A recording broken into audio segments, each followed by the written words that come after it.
Hello, hello. Welcome back to Mik'd Up. Today is Wednesday, March 30th. Big show. A lot of LSU baseball talk, little Saints talk sprinkled in, little LSU basketball talk, little March Madness, a lot of sprinkles. I guess the grand entree is going to be LSU baseball. Boys stay hot. Boys are having fun. Boys are swinging it. You're watching Mik'd Up. We're brought to you by Sterling Automotive. Shout out to all of our sponsors, Heineken, Dos Equis, Dozy Place, Lance Beal, Frankie Harris at Assured Partners. Getting new sponsors every day. Boys are all in. Lloyd is still agitating me over there in the corner. We think we figured out. We think we have figured out the live video calls. We will have that tomorrow with Sam Burns, a little special edition Mik'd Up show. Sam Burns is going to be live on video call tomorrow at 12.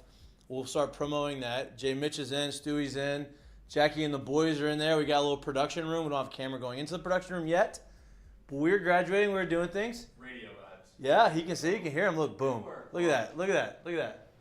We got some action going. We're a big We're a big whiteboard company. That's right. Big whiteboard company. Yeah, vision boards with Slack and then basketball. We got a lot of stuff on there. Some stuff doesn't get used or done, but we're still trying. We're trying. We write everything down. We are working through it. You got Tyron's poster in the corner over there. I don't know if you can see that one. Behind Jay Mitch. See the camera. Can't see it because of the camera. But yeah, big show. Let's jump right into the LSU baseball talk. UL Monroe's very average baseball team. Maybe below average, some would say. Some would say. But that's not the story. The story is the LSU baseball Tigers came in from the weekend having a big series win at Florida. They come in on Tuesday, have to take care of business. They do just that. Font Nasty's on the bump, gets a start, throws a couple innings. Then you have it was kind of a Johnny Holstaff type thing yesterday. You had a bunch of pitchers coming in, throwing innings, getting pitches, getting guys out. For the most part, I think that it was a pretty solid showing. You had some great defensive plays. The story of, I guess, the last 4 or 5 days has been, really not 4 days, the last 3 games has been Braden Jobert. That man is, I mean, I can't even put into words what that guy's doing right now. He is, over his last 3 games, he has 5 home runs, and he's got 16 RBIs. That's in 3 games. That's averaging over 5 RBIs a game for 3 straight games. I'd say it's as hot and or hotter than any 5-game stretch I've ever seen in a purple and gold uniform. 3-game stretch. I'm just saying 5 because we can add in the homer that he hit the Friday night, right? Wasn't there another homer hit? Yeah, I think so. I'm gonna go with the 5 games. That's yeah, what I'm saying. you're right. And he's hitting homers off of lefties. That's what I'm saying. Lefty. I'm Same going side. I 5 mean, you hear because lefty. How hard is it? That extra homer. What makes it different? What makes it hard? One, left-handers don't see a ton of lefties. Yeah. So it's same side. Usually lefties are a little funkier. Yeah. They're coming from behind you, so it's a lot harder for a lefty to barrel up and be good at hitting lefties. And to have a guy like that come in and hit 2 home runs off the last 2 lefties he faced, that's huge going into the I'll say weekend, into the Thursday, Friday, Saturday series. We're going to preview Auburn in a little bit, but I don't want to skip over this hot streak, right? Because if you're watching and you're a fan and you're a casual fan of baseball and you've never really played baseball, you've never really been in the heat of the moment in baseball, I don't think you realize how hard baseball really is, right? Everybody talks about failure. Everybody talks about, you 3 times out of, if you fail 7 out of 10 times, you're a Hall of Famer. All of these things, right? Everybody understands that. But to actually go through that and to see it and to feel it and to have to live it and have fans look at you like, man, the team's not playing well or he's not playing well or whatever, that weighs on you as an athlete and as a baseball player. So when you have these types of moments and you have these types of stretches where you could throw 200 miles an hour, it seems like, to Jobert, and he's going to hit a homer, right? So when you get to these moments, you have to embrace it and you have to celebrate it. Especially me, who's not playing, who's not going through the moment. I want to celebrate it for him because the little I know of him and the conversations I've had with Braden Jober, he's a very humble guy. He works his ass off. He's not going to go out there and toot his own horn, which I love. But I'm going to toot his own horn for him. That sounded very weird. I thought you're. That's how I know. I'm over here working. This is how I know Lloyd. This is how I know. Lloyd on the mic, or is this mic? This is how I know. This is how I know Lloyd's locked in, because I said something that, as I'm saying, I'm like, Lloyd's going to say something. I heard He it. doesn't say a word. He No. didn't even give me a look. We don't. After Monday, we don't play anymore. I was going to clip that, and then I heard that line. I'm like, damn it. I know. I'm sorry. I was going to tag him all. I'm sorry. I messed up. But I'm going to brag for him. I'm going to explain exactly what goes into this. Like, look, I've had some moments in my career where I didn't feel like I could get out, right? Like, it didn't matter what you threw me, how you threw it to me, and you've probably been in that same position. But when you're in that moment, like, what do you feel? How do you feel that way? Like, what goes through your mind when you walk up to the plate? I'm asking you because I know how I feel, and I'll get into it after you talk about it. But I kind of want to give a little bit of insight, like, hey, this guy is doing it, and he's doing it at a big level, and he's doing it against high-level competition. Now, granted, last night wasn't, but Florida was. I would say when you're going through stretches like this, it's in some ways, I don't know if it's done. I don't know if he's gotten to that point yet, but like in some way, at some point, like your work's like really quick. So like when you get in the cage and everything, like, Oh, yeah. you're taking like rounds of 5, Yeah. 3, in and out. Like you're in and out of the cage really quick. And then when it comes to the game, it's just like it's a very, very humbling. I won't say humbling. It's a very, very like calm before the storm, very unconscious, almost in a way like not aware of the situation. Yeah. Of what's going on around Right. you, right? Like Which is great. I wish you could always feel that way. Yeah, it's like it's a feeling you want. It's just a very like you get up to the plate. It doesn't matter what he's throwing. It doesn't matter if it's 0-2. Hell, it doesn't matter if you strike out on 3 pitches to that bat before. You feel like at some point in some way, I'm gonna get to whoever's on the mound. No doubt.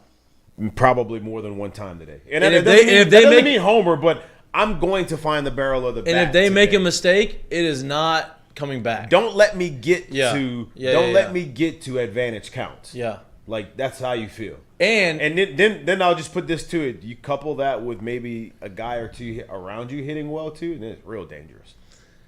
well, and that's the Real other thing is Dugas is starting to find his stroke too. He's starting to get back to the Gavin Dugas that we saw last year, right? He had 2 hits yesterday, double, homer. He had a ball. I think they LSU announced like all the exit velos. He had the highest exit velo of the game. Yeah. So he's starting to feel himself. I think him and Braden are going to try to come in next Monday, which would be great because I want to get their takes on it and like what helped them, what flipped their switch. But like when you're in that type of zone, when you're feeling that good and you're hitting, you could be down. You could be up 3-0 in the count or down 0-2. If you're down 0-2 and the guy's throwing you pitches and the more pitches you foul off or the more pitches you see in at bat, the more confident you're gonna get, right? Especially when you're that locked in. It's like, all right, I'm 0-2. I'm not nervous because I feel so good, but I know that I'm at the mercy of the pitcher right now. Let me battle back. Okay, here's a fastball. Paint it away, foul it off. Paint it away, foul it off. He can't throw me anything. He can't get anything by me. He can't get me out. It's funny too because usually when That's what it feels like. Usually when this happens too is that like when you go through a situation like this, there's usually not very many goofy looking swings. There's usually not very many hard looking takes. Like you may swing through a 2-0 changeup and miss it by a mile, but it's probably a really balanced swing. Like here's the thing: you miss it. They throw you another 2-1 changeup back to back, and they back it up, and then it gets hit hard. Yeah, that's what I'm saying. Right. Like it usually doesn't look. Everything usually looks like just very in sync with what you're doing at the time. And I mean, it's true. And like you have everybody wants to talk about confidence, and they want to talk about walking to the plate with confidence, and like, hey, you have to have the confidence. Well, like, does success breed confidence or confidence breed success? That's kind of the debate, right? Like, how do you have confidence if you haven't had success? It's easy to have confidence when you have success. For me, Jobert started the season off super hot. Yeah. Right? He comes down to earth a little bit, right? Goes through a little struggle, doesn't play against some of the lefties, and then breaks out of, I don't want to call it a slump necessarily, but breaks out of that little lull that he was in a huge way. Now he leads the team in RBIs and home runs, and he's DH, and he's going to be in the middle lineup every single day, and he's not even your top four or five All-Americans that you have, which is a luxury. Which way would you say it's more of? Confidence breeds success or success breeds confidence? I think confidence brings success. So I'll say this. Now, obviously, if you have success, it's easy to have confidence. I'll say this. I think more times than not, I think it's the other way around. In the sense of, like if Dylan Cruz started this season off 0 for 20, I would be very, very, very comfortable knowing that the right thing is coming. If Braden Jobert starts the season off 0 for 20, no, I get it. because he hasn't been on this stage before. Look, I've been there. I've started the season over 23 in the big leagues one time, and I was not confident. It might not be the same. That's what I'm saying. Not so, like, confident. it might not be the same, right? So I think more times than not, like, you go from level to level, place to place, team, whatever it is, like, I think a little bit more of the success there breeds the confidence, right? Now to be able to come back and do it again, I think, the confidence is what's going to breed the success. Right. So I guess the you're right, because I've been on both sides of it. I think a lot of the experience. Hey, you play baseball, you're going to be on right, both sides. no doubt. Like I think the experience. I'm trying to phrase this the right way. So, I think confidence breeds the success, right? Yeah. I think having success allows you to be more confident. Yeah. I also believe that going through experiences and having a couple years under your belt in those situations gives you confidence, right? So, for instance, my junior year in college, if I would have started the season out a little slow, I still would have been confident knowing that, okay, I've done this 2 years in a row. Like, I'm not, it's going to happen, right? Like, and, I wasn't, you don't necessarily worry about it. But if you're trying to make an impact early on and nobody has seen it yet, that I understand, okay, I need to have a little success early to have. Now, you can be as confident as you want. Baseball is going to knock you on your ass. Well, and that's the biggest thing, too. Like, we could sit here and say it all you want. Like, yes, you are going to be confident. Like, you have to have some confidence in yourself to just basically, like, toe it up and get out there and do it. That's true. But in the same instance, like, you want to see a couple balls hit green grass. If I'm playing basketball, I want to see a couple shots go through the net. You want to see all those things happen. Doubt. And that really, in a way, kind of validates you. Like, yeah, I'm here. And I ain't going anywhere. No doubt. I can do this here. You know what I mean? Like, and that's the kind of difference in it. No doubt. And I think along those same lines, I think that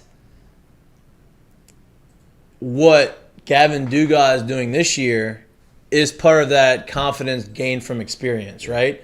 Last year he hit, because he started his career off at LSU, and he really wasn't the guy, right? Like, he had to work his ass off to become the guy and get that opportunity to be the guy. Last year he was the guy. Yeah. He had 19 homers. I feel like he led the SEC, definitely the team. I think the SEC in RBIs. SEC too, yeah. And he had a bunch of clutch hits. I think that experience has allowed him to get through the slow. And I say slow, like, he's sitting just over 300. Like, it's not like he is hitting 200. Yeah. But it's not the start that he probably envisioned coming back this year. But I think that experience last year gave him confidence to keep going. He understood he was doing the right stuff. He was putting the work in to keep pushing, and he knew that it was gonna eventually click for him. And now that is happening. So now you go. You know what's weird too? So we're talking about college baseball now, like, compared to when we were in college, right? Not the end of your college time, but the beginning of your college time. Like, numbers kind of get skewed when you look at college baseball in a way, in the sense of when you left here and they had the deadened bats. As my last year. Yeah, averages and numbers were Best really, year. really down for a lot of people. Feel yourself. What? There's nothing wrong What? with that. A little taste sesh? When you got here, bats were. Everyone says they were so crazy juiced. You could juice them. They wouldn't just necessarily. They didn't come out juiced. They didn't come out juiced. You could juice And them. I always thought that whenever they went doom, I thought they were dead and they were actually No, they were juiced. And I juiced. saw it throw the bat away when they were the best time. My point to it is like 330, 320. Back then was all right. You're doing it. Today 300 really is you're doing it because it's not crazy to go when we get to the College World Series at the end of the year. There's going to be the team in the championship where they're just possibly 1 to 2 guys hitting under 300 in the lineup every day in that 3-game series in the championship. So you got to understand, like, hey, he's hitting 300, and we're like thinking, man, Eddie Furnace did this, man, all these guys did that, all these different game. It's a different game. 300 in college right now is really good. Yeah, it's good. So like.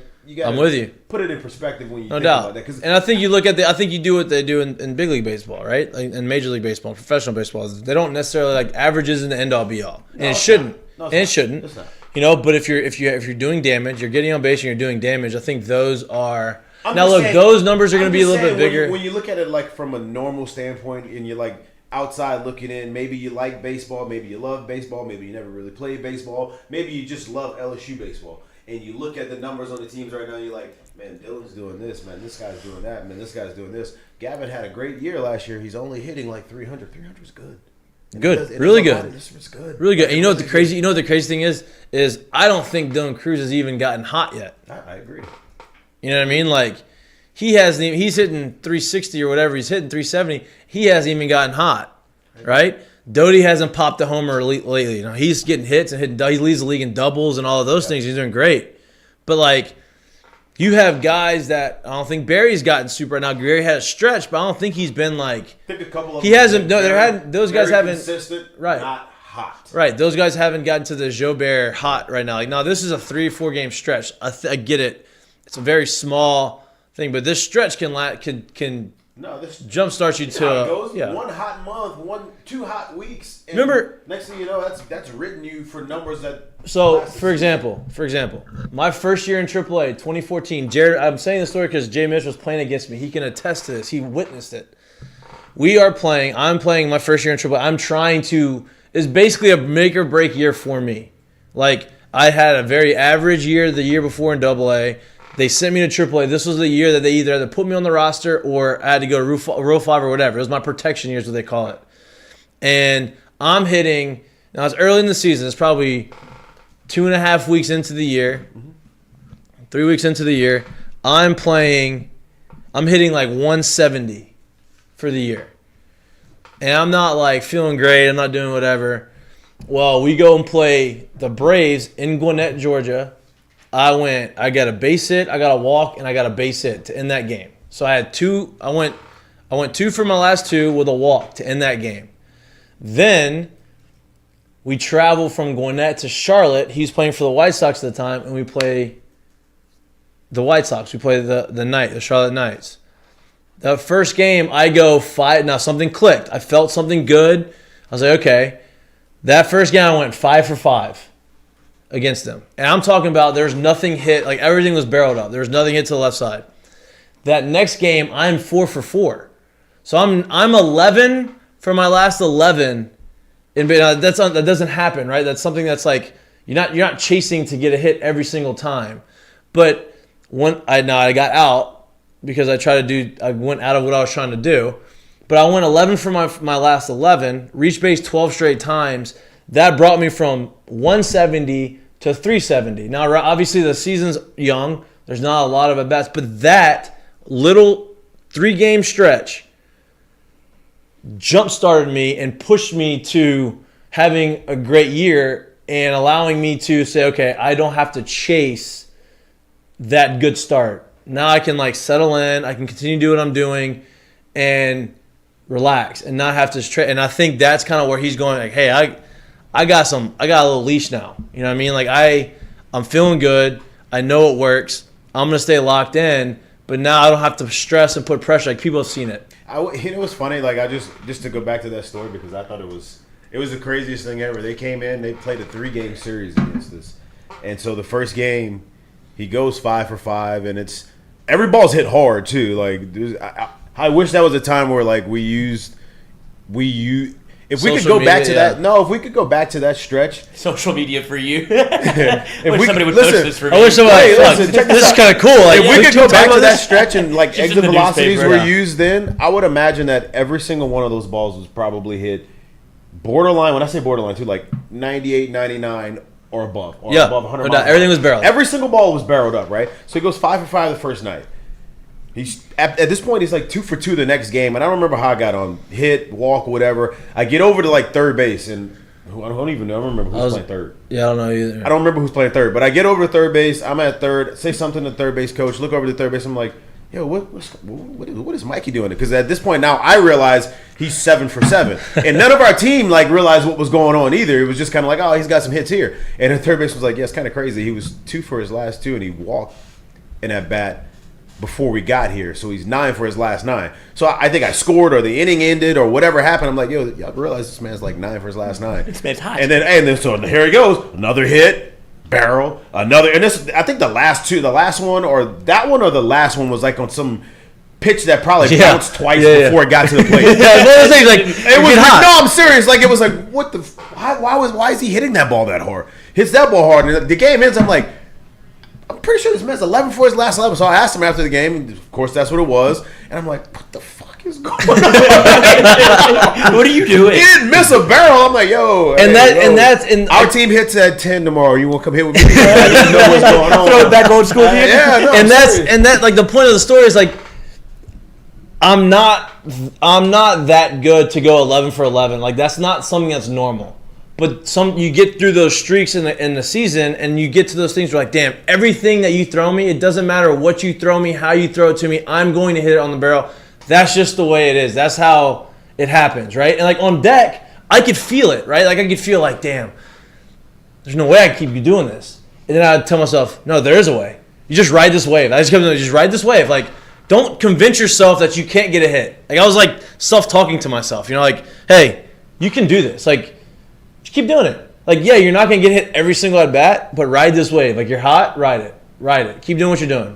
And it allowed it. And then my last at bat, I needed this home run for the cycle, so I tried to hit the home run. I struck out.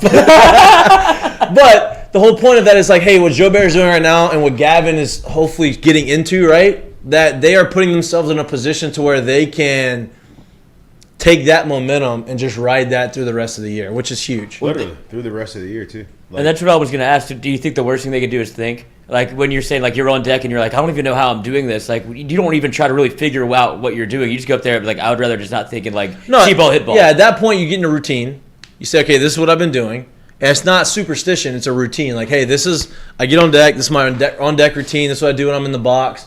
Okay, breathe, whatever you want to do. You continue to do that. You don't stray away from it one way or the other. Okay, this is what I do in the cage. I'm going to do that. Now, maybe your reps go down, but you don't – I mean, for me, I didn't want to change what I was doing because I found a system or a routine that I felt worked for me. And I think that's what they – obviously they have all their routines, and I think they're following through on their routines. So just you don't need to do any more or any less than what you're doing. You just need to – just let it play out. Like, hey, this is when you get in these moments and you get in this situation, like, just let it go. You know what I mean? Like, don't even mess with it because it doesn't happen often, right? Now, obviously, the greatest players out there, it happens more often for them than not. But like, to me, what makes Cruz and those guys so special is they are doing this right now and they haven't even gotten to that moment yet. Like, they're still hitting 360, 370. They haven't got. Now, Doty had that moment earlier, but he's still staying afloat. He's still raking, like, without hitting the homers. Now, his moment's going to come again, right? That's kind of how baseball goes. It kind of comes in bunches, right? You have a game where you hit 4 or 5 home runs in 2 week stretch. You go 3 weeks without hitting a homer, then boom, you do it again. 4 or 5 home runs in 2 or 3 weeks. That's just kind of how it happens, one way or the other. For me, it was like when I struck out, if I had like strikeouts were contagious for me too. Like I'd go through 2 weeks, like, man, I'm striking out at least once a game every single game. And then there's a month where I don't strike out once, it feels like. It's just that's kind of how it goes. And when you get to these moments, you want to be able to ride the wave and let it go. And it's gonna come into play this weekend because they play Auburn. And we had gotten the scouting. I got the scouting report from Auburn this morning from one of my sources. We're gonna start talking a little about sources today because we have some really good inside info on something that I don't think many people know is going to happen, but we know. We think we know. Our sources tell us that this is going to happen, but I'm going to get into that. This is a big tease for later on. That was a huge tease. I thought you were just going to do it. I'm not going to do it. Tease it. I'm teasing it. But No, it'll take off. for this weekend they play Auburn, right? Auburn's a decent team. Like they're 3-3 in the SEC, which same as LSU. They just came off a series win at, I think it was at A&M.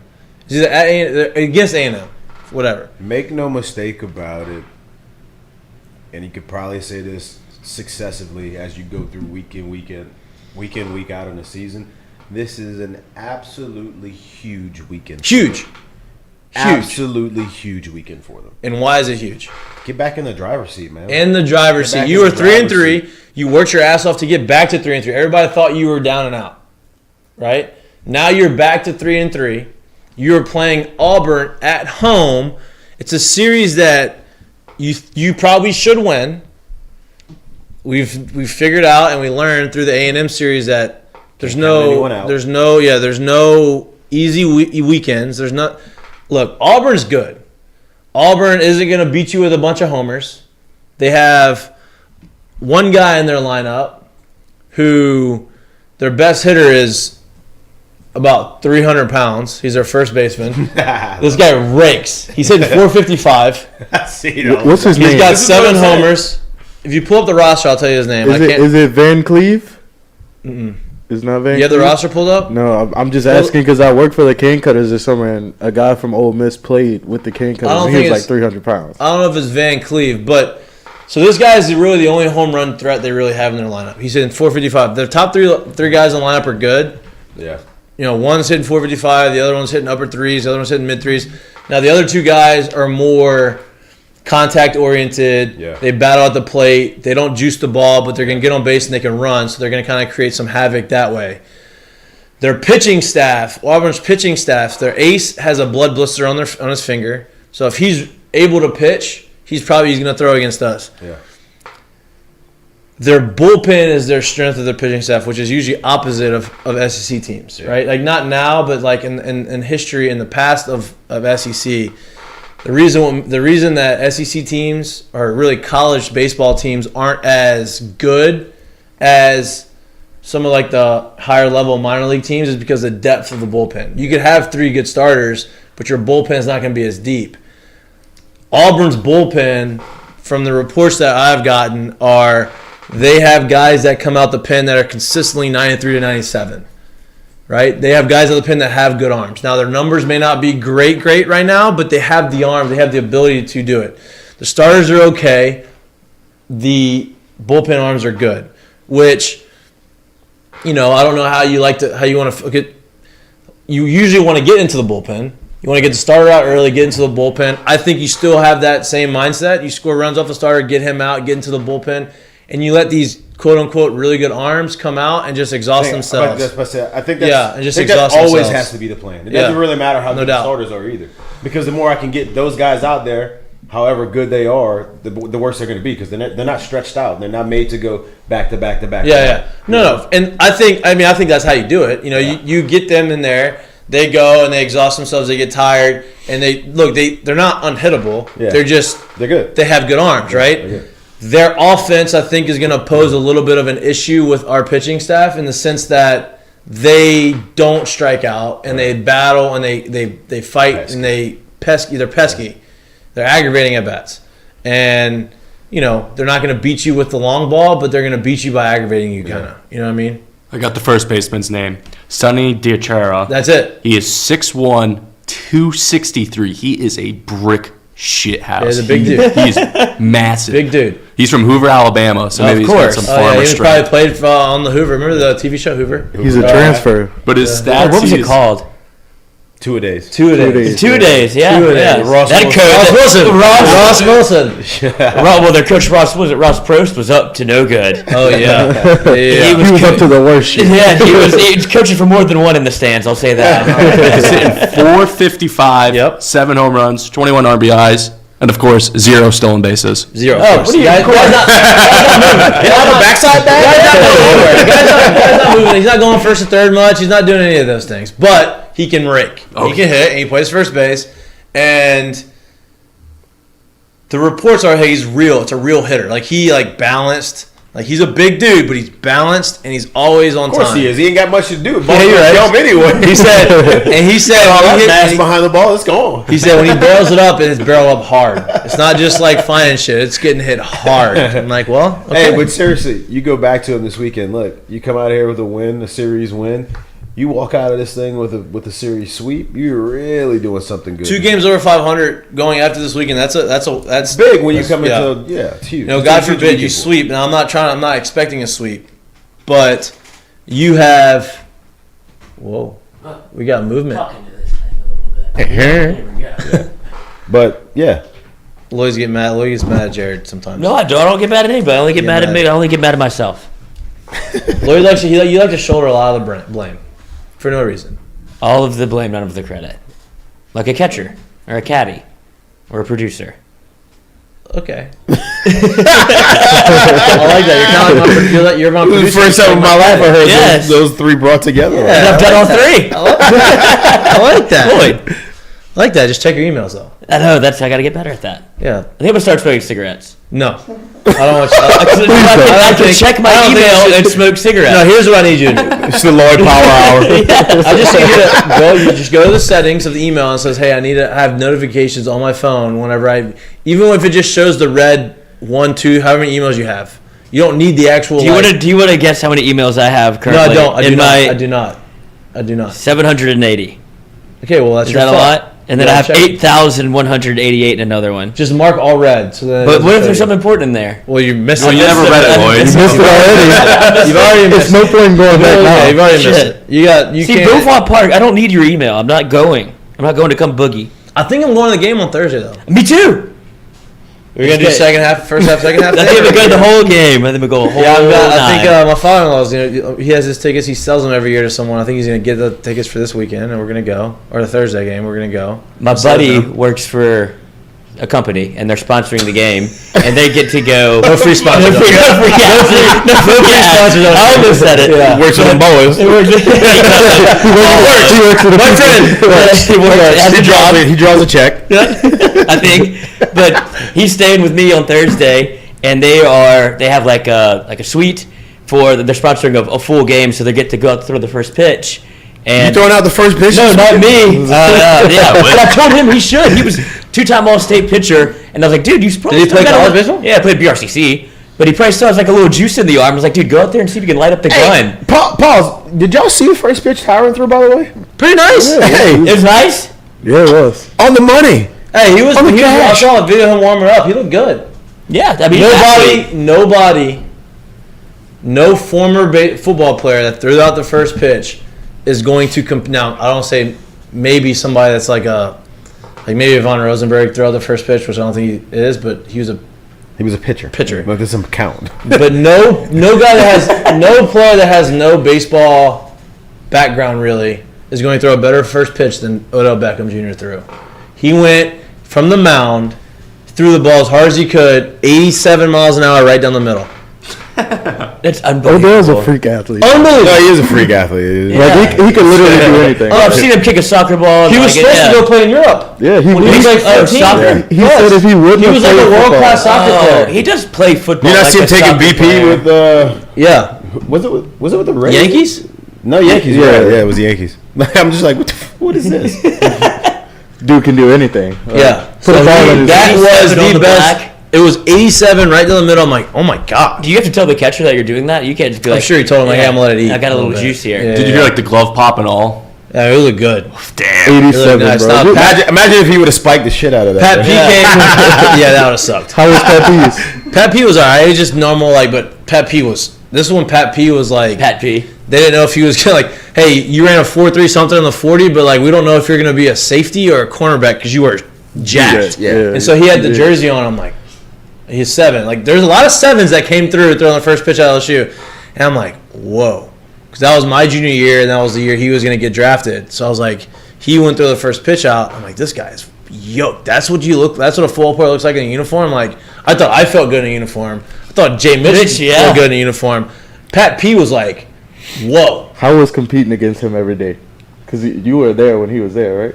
So I mean, him and Mikey were the same year. So he came in the fall of 2008. Was his first football season. My junior year was his freshman year. Yeah. So the way my career went here. But you didn't play that last year, right? Yeah, I did. So the way my career went here was my junior year was Pat's freshman year. Yeah. What would have been my senior year would have been Tyron's freshman year. Mm-hmm. What would have been the year I left was the year Jarvis and Odell would have gotten the school. Right.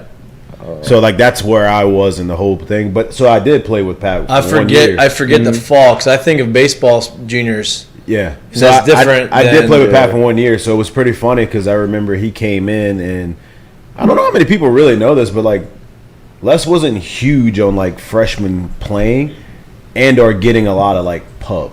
Right. Really, honestly, if I remember correctly, I don't think he used to let freshmen do interviews. Yeah. So like he wasn't huge on like just giving you the keys, like here you go.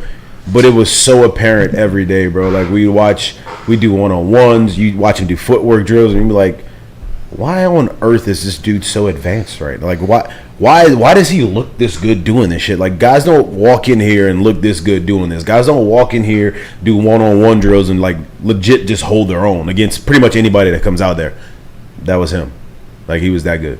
Like legit that good. Legit. Oh, yeah, I mean he was awesome. I remember I knew that. Les didn't really let freshmen play, but he was going to return kicks. Like I figured, whenever they got him, like they'll probably put him back there and punt. And like just seeing him on the field, like okay, he looks. But he did because that was the year that Chad was returning. Yeah, Chad was, but they were going back and forth. Yeah, they would because in that Chad's whenever he was in here, that was Mississippi State game, huh? They were both. Yeah. Patrick was out there leading the charge. Yeah. Like I should. It was basically pretending like he had the football. Yeah. And that's what Chad said. He was like, I'm running my ass off and Pat P is looking behind me like, come on, bro. Hurry up. I'm trying. He goes, man, hurry. I'm trying. That's 93 yards, dude. What the hell? Pat was impressive, man. I straight up said that. Pat was freaking impressive. But that was, his first pitch was just like a normal first pitch. I want to see him in the baseball uniform. Yeah, I got to see the Odell one. I mean, speaking of, I guess we're already on the football thing. NFL came out. Much to the pleasure of, I'm sure, a lot of players, and much to the dismay of Josh Allen, because it's not going to affect him now. But they changed the overtime rules. I think that everybody thinks that's probably the best move. Yeah. Both teams are allowed to have possession in overtime. Only in the postseason, though. I don't know how I feel about that part of it. Those are the only. I think it's going to eventually go to the regular season, but it's easier to pass it. Okay, we're just going to do postseasons because that's how the last overtime rules were changed. Yeah. Just in the postseason. Hey, if it's in the postseason, you have to. If you score a touchdown, game's over. It's game over. Because if you kick a field goal, you have. That's how it first started. Then they moved that to the regular season. I believe. Because what's going to end up happening is it's going to be either week 18 or week 17, where either the home field advantage and or if you do or don't make the playoffs is going to be on the line with that situation and be like, oh, we gotta extend this. Right. That's how it's gonna like ease it. Because I think they look at just like everything now is all about stats and analytics. Yeah. So I think the stats from the regular season games, right, that ended in overtime, the regular season overtime games, they said the team who won the coin flip in the regular season won those games 50% of the time. Yeah. But it's a huge uptick in the postseason. Yeah. The teams that win the coin toss in the postseason because they're good. I did hear something the other day, which I'm not a huge fan of a lot of the stuff that Mike Tannenbaum says, but he did talk about, and I was like, oh, that actually makes a lot of sense. He did talk about with the way the game has changed and how offensive driven the game has become, to where penalties and all this stuff is all favoring the offensive side of the ball. It's kind of hard to go into the overtime situation where you're expecting your defense to basically win you a game. Right. Like both teams need to have a chance. Like I know as a defender, because you listen to a bunch of defenders talk, right? They're like, "Oh, we gotta make a stop." Like, yeah, dude, but you're fucking exhausted, dude. Like, but not just that, you can't dominate. Like we can't go into that situation and you kind of overthrow a ball a little bit, and I get to absolutely crush someone, right? Like it's not the same. It's an offensive game. It's an offensive game, right? So, I did agree with that a lot. But I think it's much needed. Yeah. You know, NFL is always king. We talk a lot of baseball in here. We're baseball people. We also love football. We were literally in the thick of an LSU baseball talk, and we didn't even segue, and we just somehow we got on the football.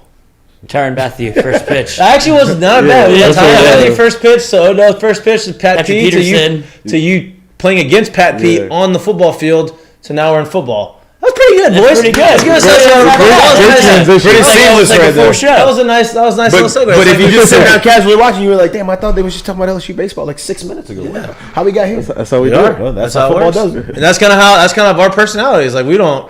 No. There's no rhyme or reason why anything happens. We just do it. We like all sports. We're gonna talk a lot about golf. The Masters are coming out. Tiger's out there, but we're not there yet. We're still talking football. I want to get to the Saints right now. I think the inevitable has happened. I think that was something that was always going to happen. You watched him take snaps. Tiger Woods to the Saints. You watch him run over people. You watch him block on kickoff and kick return and punt return and all these things. Finally happened. Taysom Hill is now and you watch us not really have a tight end since Jimmy left. Yes, and not have a tight end since, and you realize, like, man, why don't we get him the ball more? Not at quarterback. And the inevitable has happened is Taysom Hill is officially the next tight end, the new tight end for the New Orleans Saints, thankfully. So we don't have to. Now, look, I think he was a capable quarterback. I don't think he was going to take us to the promised land under center. He was 7-2 in his career there. He's had some good moments. I think he was great. I think that his skill set is better suited everywhere else than under center. I'm not saying he can't play quarterback. I just think that he's better suited for the team, and he can help the team in more ways than if he played just quarterback. That's just me. Yeah. They signed the Red Rocket, Andy Dalton.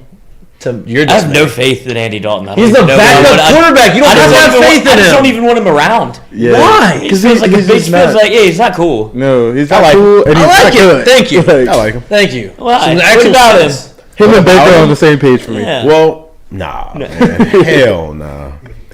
Hell.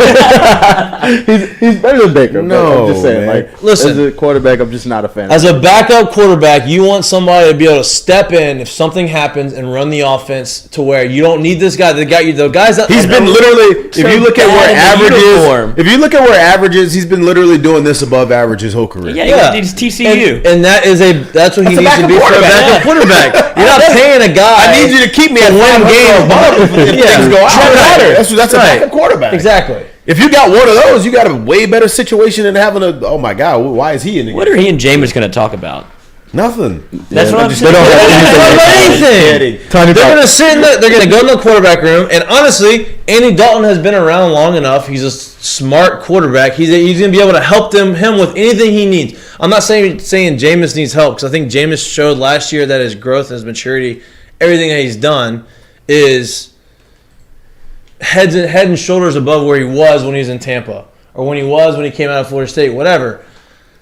But I think having that guy in the quarterback room and having experienced guys like that in the quarterback room is going to help everyone, not just James. Call me crazy, man. You are crazy. I am crazy, and it's just my idea. Like, I feel like Jameis sitting for a year. Obviously, him playing that last year, the entire year, probably would have been better. But like, the ability to not have to be under pressure, and to if he took to that time where he comes back from the injury and he's still in the quarterback room, and he actually took it as, I'm in the classroom, let me learn, let me pay attention, let me lock in, could really help for his progression in the second half of his career. No doubt. As a player. No doubt. He needed the time to not play. Then he did that. No doubt. Got in and was playing a lot better. It would have obviously helped him to keep him playing, but I still think it would have been better than what he had been doing in Tampa. Yeah, and he's still fighting. That's like what he's I'm still trying. He's got something to prove again. Exactly. He's still grinding to, like, hey, you know what? Like, people saw the progression I made. Yeah. I got hurt. It got ended short. They didn't get to experience my full progression. Right. Now I'm going to show how hard I am. I'm going to get back early ahead of schedule, and I'm going to be the guy. And he's just, I'm happy that he's signed. I think that, and I talked about getting Deshaun Watson. I think Deshaun Watson would have been the move if we could get him. Duh.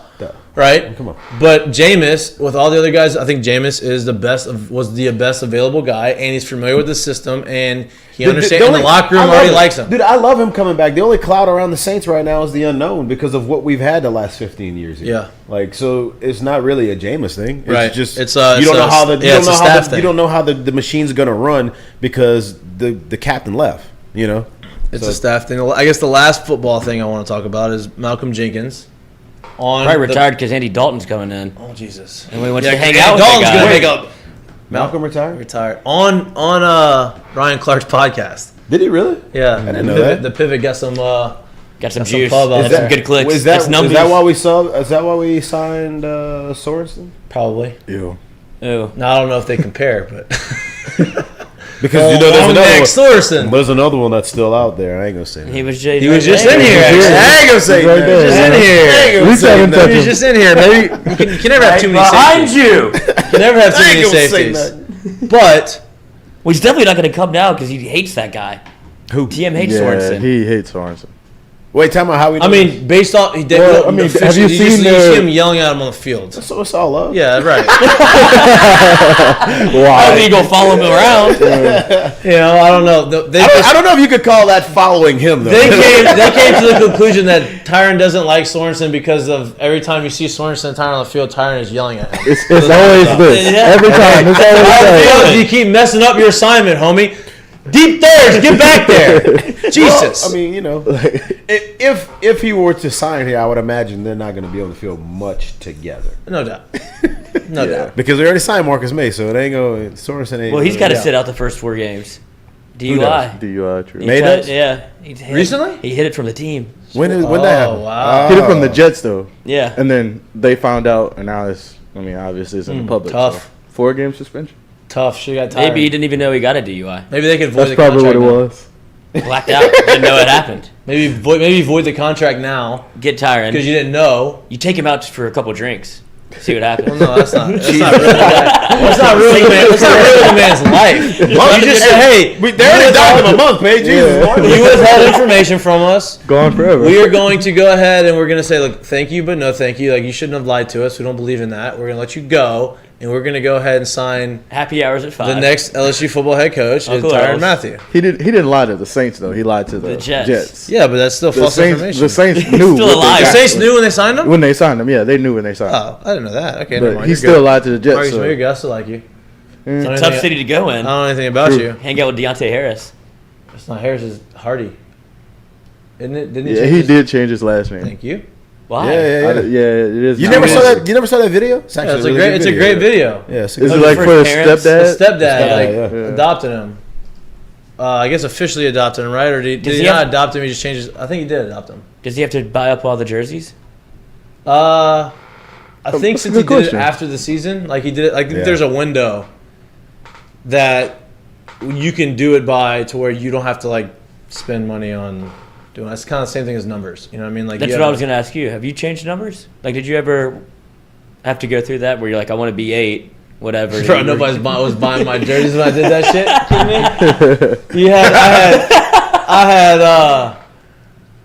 When I got to Detroit, I was 15, right? And so, and actually, Jack Marucci, and I know Jack's not listening to this, but Jack was a big reason why I got 15. So when I got traded, What do you mean Jack's not? He could be listening to this. he's not listening to this.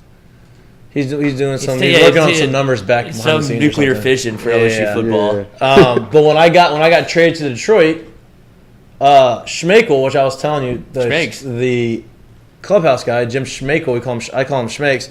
He's an older guy, but he knows Jack well from like going into the locker rooms and doing all those things. And so when I got traded, and I was talking to Jack in the training room one day, he was like, "Oh, you got traded to Detroit. I love, like, Jim Schmeichel is my guy. Tell him I said hello." He's like, "What number did you get?" And I was like, "I don't know." So I texted equipment guys, "Hey, what number am I for going to spring training?" And they're like, "Oh, you're like think it was like 41. I was like, bad number. Oh. And I was like, dude, Got me looking like a linebacker. yeah, Fullback? Jack, I don't know Tackle what you can eligible. do. I don't know what you can do for me, but like I know you said you're friends with them. Like, can you like put in a good word and like give me a subtract better 30 number? off of that. Yeah, give me a And way they already better had a number. whole bunch of veterans, right? I couldn't get 8. Was Justin Upton had 8, so I couldn't get that obviously. 15 was available, which was Brandon Inge, and they loved Brandon Inge in Detroit. They hadn't given it to anybody else, and so Schmeichel was like Brandon, was friends with him, gave 15 to me. And I was like, great. He's played great, had a great year. Justin Upton got traded, and I asked Schmeichel, I was like, hey, going into the next year, if nobody comes in that has more time than me or like whatever, can I get 8? And he said, yeah, for sure. So I got 8, and then I lasted for 2 years, and I got designated 19, then it wasn't 8 anymore. But I got 8 in the big leagues for a little bit, which is great. Which I was about to ask. Buy the 15 jersey. When I was in Tampa, before I got traded, I was 27, and I was going to ask for 8 because Desmond Jennings got traded before, like that year, and he was 8. And so I was going to go in there the next year, like, hey, can I get number 8 for next year? But I got traded before that happened. Actually, I'd mentioned it, and then I got traded, so it didn't matter. See, I always think that like getting a number would be just as easy as it should be, but it feels like there's so much going into it that I wouldn't even think of. So I mean, sometimes It almost seems like they it's can more- give yeah. you like they'll give you numbers. Like you can get. Like I was given 27, which I wasn't mad about 27. You know what I mean? Like 27 is fine. see, I Mike figured Trout they would was just give you like a list of like, hey, these are the ones no, available. no. They don't care about you. No, you can ask. Like, Yeah. can I get? But like, they're gonna give you a number unless you ask for something. If it's available. Now, if you're a rookie, 88. no. If you're a rookie, like don't go ask for numbers. Oh, that's You know what I mean? separately. So like, you're gonna go to spring training. If you're not on the roster, you're probably gonna have a big high number. And then if you make the roster, when you're on the roster, you'll get a number. Even some teams though, if you are on the roster, they'll give you a big high number too. Yeah. You actually make your. It depends debut. on the team. Yeah, that I understand. Yeah. That I know. Yeah, it depends on. Oh, you do know that. That I know. You Yeah, know? I watched spring training ball. Yeah, but that's different. Like spring training numbers are different than big league numbers for the most part. Well, I just assume a lot of people don't be running around at 41. You know, I don't think they pick it. Yeah. Well, so for instance, like when I was with the Phillies, I was 16 in spring training. I didn't pick my number. Yeah, that's a good one. That was the number, right? So I was 16 in spring training. I didn't make the team. This was COVID year. I was at the alternate site. Another guy got called up who wasn't on the roster, so didn't have a number, had a higher number in spring training. He was given 16 when he got to the big leagues.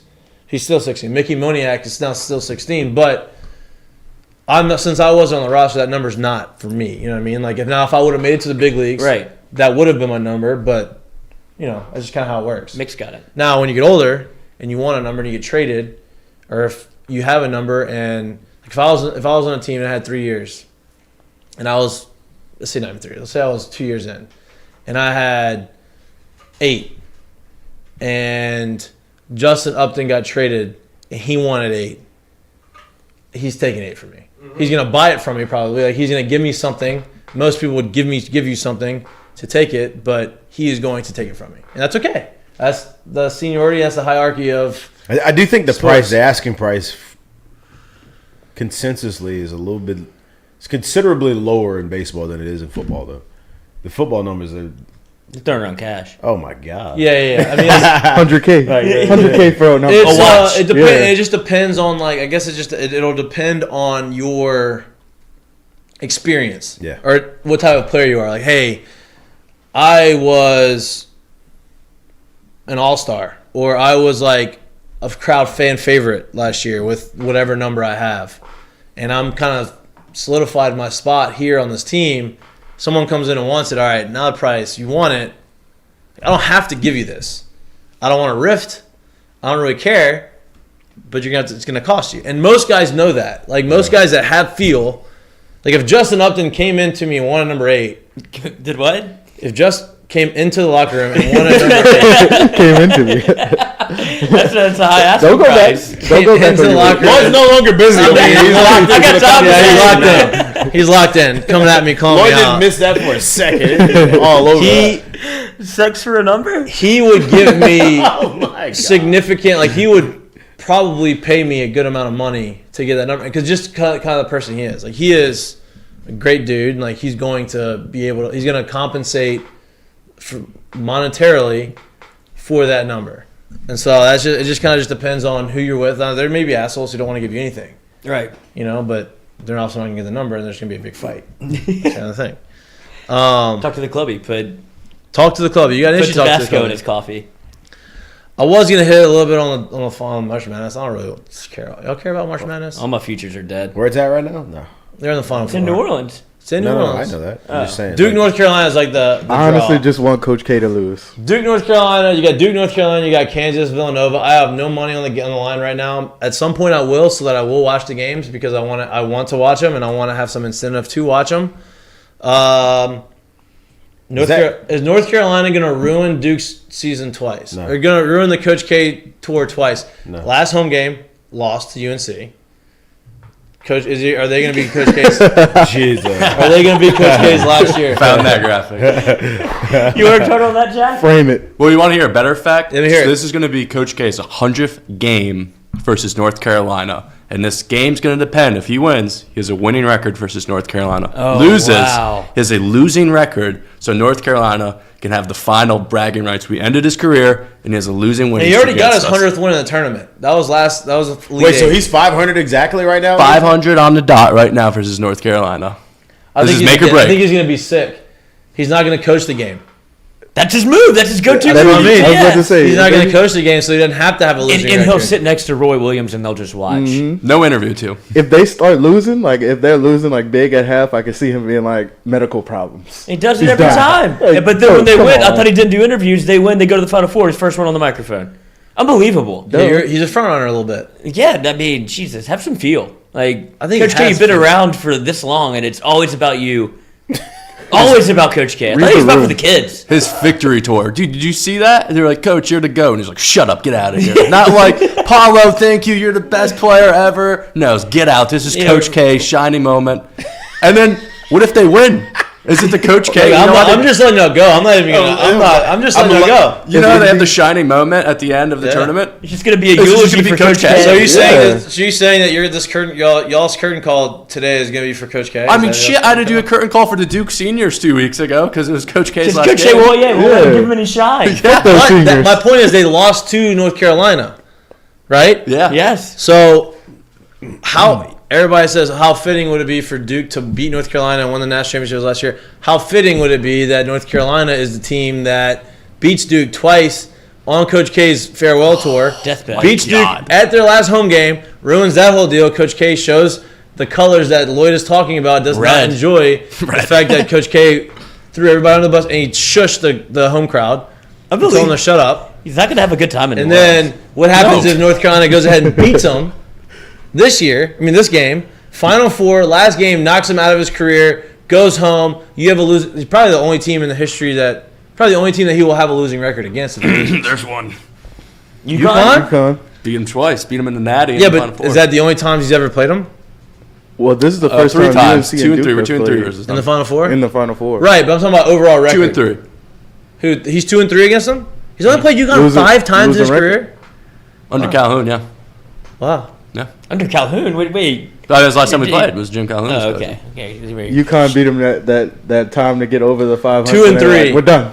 Not It's playing 5 again. games. They do have a losing record, but No. We've only played them 3 times. UConn's won 2. 2 of 3. so 66%. 2 of 3. Yeah, my bad. Yeah. 2 of 3. Batting 666. Perfect for the devil, Coach K. See how it all works? But it's not about him. It's for the kids, I mean, right? they've played. Yes. He's played 100 games against UNC. Like that's That's nuts. a lot. And they've never met in a tournament. This is the first That's time so they've met. hard to believe. Not it's even like crazy. a second round. Like no way. Nothing. NCAA's rigged. No, they've It's been rigged. plotting. Yeah, they we always saw keep it them on on- the Barstool It's Sports rigged. app. Huh? We saw it on the Barstool We Sports app. did see it on the Barstool Sports app. They were playing. North Carolina was playing St. Peter's before the game tipped off. We went to the futures. The next, if you want to bet, the Final Four matchup was already set between North Carolina and Duke before the game tipped off. Unbelievable. Our North sports Carolina- rig They'll get her as a overall? sacrificial lamb. We have a screenshot. Doug of did it. not have a good time. No. We have a screenshot of it. St. Peter's had a great run. They were the Peacocks. lamb. They were the They were sacrificial lamb. peacocking their way through this tournament. Yeah. But at some point, The like, cock had it's to going to get run some. out. They had their story. They had their It's almost- cheerleaders got to show up. But and the it's whole almost deal. more believable it happened that way than them losing Yeah. by like a buzzer beater or like. Yeah, UNC. like Okay. Win, get the doors blown. Yeah, when North Carolina got up 7-0, I was like, okay, it is over. This game's over. It is over. Change Like the channel. 7-0, it's over. You knew that was gonna happen. Oh, we all started to live bet the shit out of it. We were all with team eating. We did have a team meeting, And we saw the run. We were like, I don't care what number they put out there. We were hammering. Who are they playing? No, you Kansas? bet. UNC. Well, here's the deal. UNC. Yeah, we Here's all the hammered deal. UNC. I bet. No, it was Kansas. You convinced me the other way. I'm still sorry about that. Yeah, it's your fault. I hedged it. I only lost $8 because I hedged it. Yeah. But I wanted to. Whenever Kansas was losing, I wanted to take Kansas and their plus money. And I Jack did was it. like, no. Hammer the other side of it. And I'm like, okay. I did, and they lost. And then Okay. I hedged it. All right, I didn't expect Kansas to go on the most impressive run I've seen against. I knew that was going to happen. 20 years. I knew that was going to happen. You just knew it. You just felt it. They invented the game. You know, Bill Self has a toupee. He's fake hair. Is that real? All I've that. heard. I don't know. See, now we don't know. Now we're just throwing out 95% rumors. sure. Now we're just throwing out rumors. No, because when they won, they knew they couldn't throw water in the locker room because it would get the toupee wet and it would mess Who it says up. that? The video. There's a video. of Video these- evidence. There's video But is that evidence. why they weren't throwing the water? Who said that was not? That was the reason why. My eyes. Okay, thank you. See, Oh, that's how conspiracy theories start. There's an investigation. Thank you. Rock Chalk Toupee Hawk investigating Bill That's as suspicious reliable as hairline. you can Goodness get. gracious. Joe Gerback. There's a lot of sports going on right That's now. We're talking Dr. about Joe toupees Burbeck. on Bill Self. That's how much sports is going on right now. We're having a good time. I wonder, man, a toupee. Who you betting, Duke or North Carolina? That I don't know. I gotta look at I haven't looked at the lines yet. I took Duke money line instantly. You think this is real? You think it's rigged for K? He definitely has a toupee. Yeah. But what would be better if he loses to North Carolina or he loses in the national championship game? He's bald. That's not him. That's not him. No. I think right now, honestly, North Carolina. I think if you lost in the Final Four to North Carolina, it would be more of a story than like, oh, I lost in the finals. It's like whatever. You know, like you get to the finals, you better win at that point. Yeah, you get to the Final Four, at least you lose to North Carolina the first time ever playing them. Don't know? sleep on the Villanova game. Villanova still has a shot. I mean, I know. No, Justin I know they did. You took Villanova to win the whole thing. I have You're the only Villanova one that to think win that the has whole anybody that's still in the Final Four. I think it was over 4 in the Final Four for sure. I don't think I had Kansas. I think I had Kansas and Nova in the Final Four. I don't even know what my bracket looks like. I haven't checked it once. It's I all about mean, there's no gambling. money. There's no money involved I in know. it. There's no money involved in it. I don't care. It's like amateurism. I played for the love of the game. Speaking of love of the game, right into the next segue. Great movie. Our breaking news. Not breaking. We're not breaking it, but maybe we are breaking it. And I'm announcing from our sources that everybody thought Zion Williamson was done. I know we're not a basketball show. We don't talk a lot of basketball. But Zion Williamson was not going to play this year. They've come out and announced whatever. Well, then the video comes out of him doing the dunk On a trampoline. on a court. Did you see the ground move? Yeah, on the court. I think that was an edit. I think somebody edited it to make the. Anyways, Ground. whether or not it was an edit or not edit or whatever, he did a 360. I mean, did a windmill dunk on the court, showing that his foot is fine. Reports have come out saying that he is ready to go. He's got completely clear from the doctors. Our sources say that he has started. He was supposed to go 3-on-3 games. He has skipped that. He has started playing 5-on-5 practice games, exhibition practice, doing whatever, getting ready. The Pelicans are on a road trip right now. What our source says is that he is going to, when the Pelicans come back from the road trip, Zion Williamson will be playing basketball for the Pelicans next week, going into the playoffs. So I'm saying it. That's what our source says, that he will be playing. He is going to be activated. He will be playing basketball this year. Next week is when he's supposed to be playing. Zion's That's back. what I'm saying. Zion is back. Zion is back. Now, this could blow up my face, and my source could really screw us up. It's a good source. But it's a pretty good source. And he's playing. He's back. I'm saying it. He's back. He's playing next week. Are we excited about this? I think we're excited. I mean, we were They're talking. close We to were making actually a just talking playoff about. run. They're in the playoffs now. They're a 9 seed, right? They're in the play-in. How many They're in the games play-in. are Well, they're a left? 9 seed, right? They're in the play-in tournament, If the right? season ended today, they're in the play-in tournament. And they're about They're a to get 9 up. seed. How far back are they from being a 8 seed? That's when you get out of the play-in tournament, right? 8 Right. seed. Yes. That's a tough one. They're going to be 4 games back. With five to go next week. And the Clippers just got Paul George back. This is made for TV too. But here's the deal, though. You got CJ. They're playing well. He's not going to make them worse.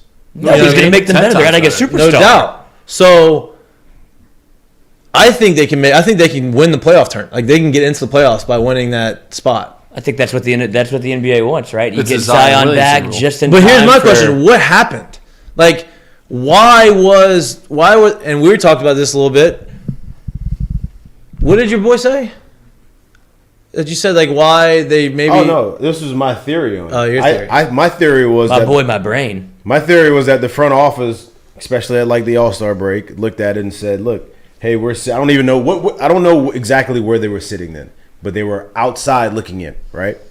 I think the front office at that point was like, "Hey, look, if we sit him out and we, because they hadn't made the trade for CJ at that point, right? Or was it? I don't think they had made. I don't think they had made that trade, right? I don't think so. So imagine even if it was right before the CJ trade. So like say you don't have CJ on the team yet. I think they were thinking like the front office was, if we don't play him, there's a good chance that we can lose a couple games and maybe back our way into a maybe lottery spot, maybe borderline lottery spot. And if it is a lottery spot, there's no telling where this thing may go. But if he plays, we're for sure not going to get any worse. But if we're able to keep him, Brandon Ingram, then you get CJ, and maybe another. And you get Larry Nance. Yeah, and you got another big draft pick. I think they're thinking like we could be really good next year. Well, they have 2 first round. Oh, well, yeah. Now that's going the opposite way, and I don't know the exact like situation with that, but I do know that the pick that they got from the Lakers, this conditional pick is like somehow has turned into a pretty damn good pick because Lakers stink. Yeah, so I think that because that's happened, that now they're like, all right, bro. Now they have 2 first rounders, plus they're going to get Zion, and he's going to be happy, and they're going to make a playoff round, and they have CJ. And they're going to win the NBA Finals. Focus are back, boys! Hey, the Smoothie King Center is Pack the popping blender right now. They're hopping. Remember when we went to the Pelicans Golden State game courtside? Yeah. We need to bring that. We need to go. We need to go do that again. We need to go to a game. And Zion only playing half court? Huh? He doesn't play full court, does he? Zion? Yeah. He cherry picks. He just plays offense. I figured Right he now? played half court games. He'll be good. He'll be good when he He'll be plays. fine. Look, he's not going to play full game right away, but he's going to be in there. Remember the last time we had limited amount of playing time? He scored like 20 points.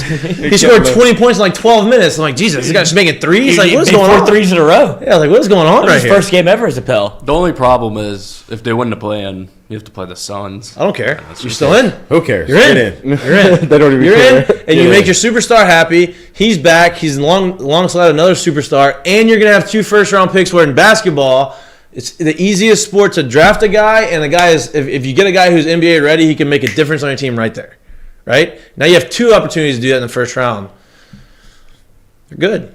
They could be really good. And Coach K's in New Orleans. Maybe Coach K is going to coach the Pelicans next year. Maybe that's why he's retiring. That's why he's retiring. I was That's why going he's to say Zion's going back to Duke.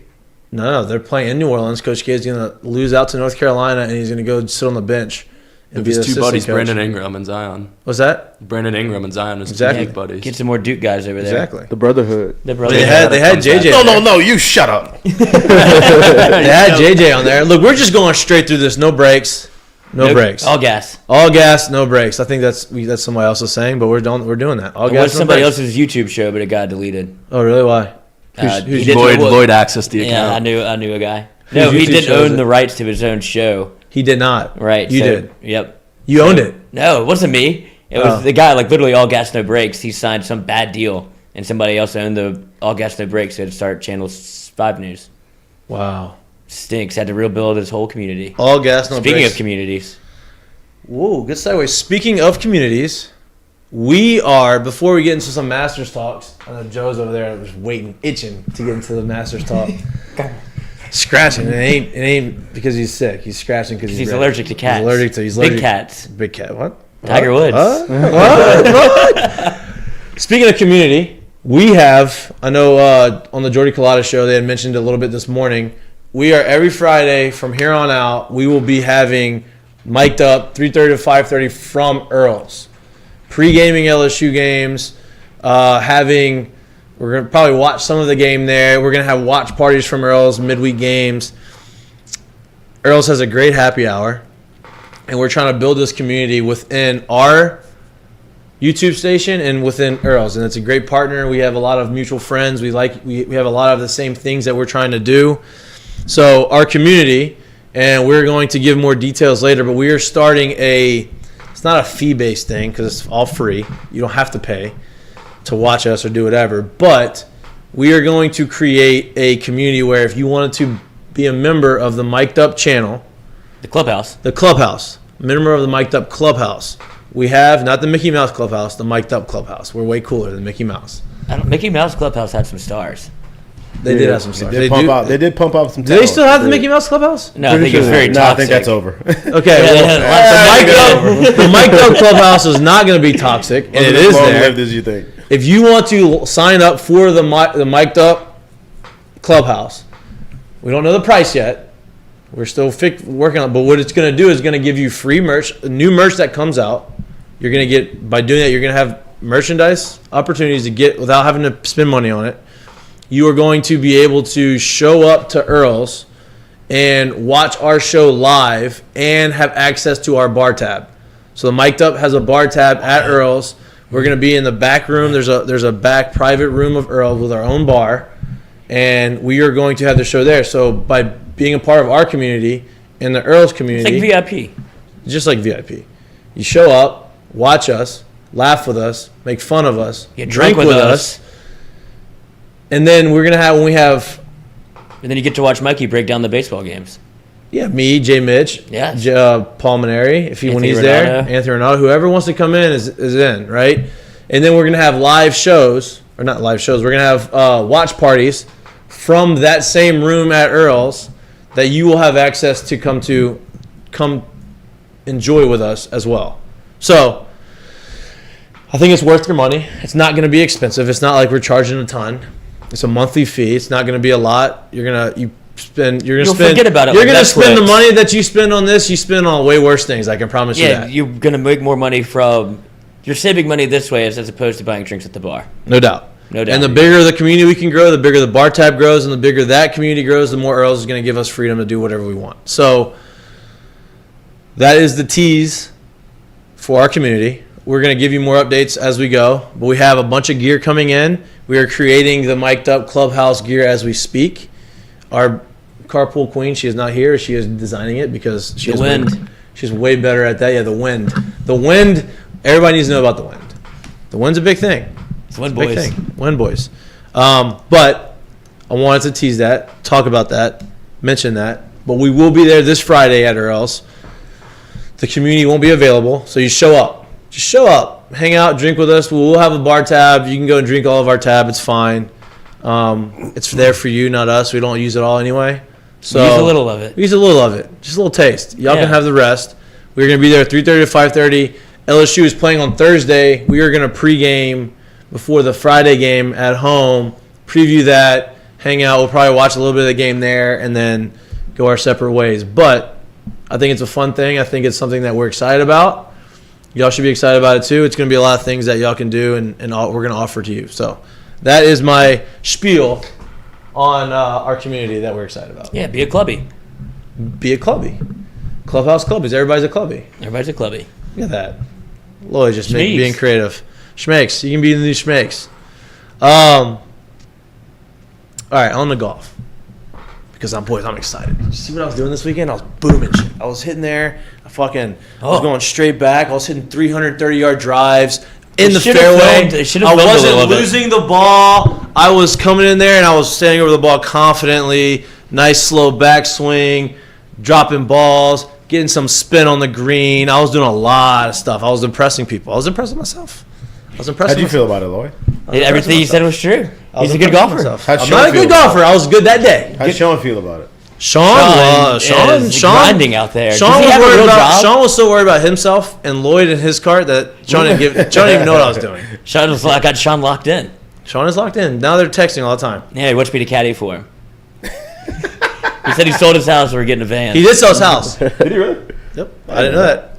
I found out from him. How about that? That's how things are. I found out that my friend sold his house from Lloyd. He's power washing the house. He's like, just got her sold. Let's go play some golf. Did not. Unbelievable. Partners. Unbelievable. But on the golf train, there's a couple things. One, Sam Burns is coming back. We screwed that up. Hand up. Technology stinks. We had a video call with him on Monday. Did not work out. He was saw him. He was ready. They heard he had him. the Callaway behind him. He was ready. He is nice enough to come back tomorrow. We're going to have a special edition interview tomorrow. It's not going to be a full show. We're going to have a live interview with him on video call. We've got all the bugs out, I think. We're going to test it a lot before he gets on tomorrow again. But he is coming in tomorrow. We're going to talk a little bit of Masters. He's playing in his first Masters. Just a little taste of Masters. He's playing in his first Masters. He actually played Augusta National yesterday, or today. He's playing it today. He's on the course now. He's on the course right now, actually. That's why he didn't answer my phone call when I tried to call him. No phones at Augusta. No, exactly. Exactly. No phones at Augusta. It's very exclusive. You're doing something there. Oh, yeah, it's something cultish. I love it, though. I'm about it. Anyway, he's playing Augusta National right now, so we're going to be able to get a very up-to-the-minute view of how the course is playing, what it looks like, how it is, how's the vibe, what's he feeling, all these things. We're going to get that tomorrow. So if you're interested in golf, if you like the Masters, which I think even if you don't play golf, you like watching the Masters. Jim Nantz, everybody's on. Like, it's just It's America. Event. Yeah. It's America. Yes. You know what I mean? Like, that's like, I grew up not playing golf, not really liking golf, but when the Masters was on, I was watching it. You know, it didn't matter. And I think Tiger was a big part of that.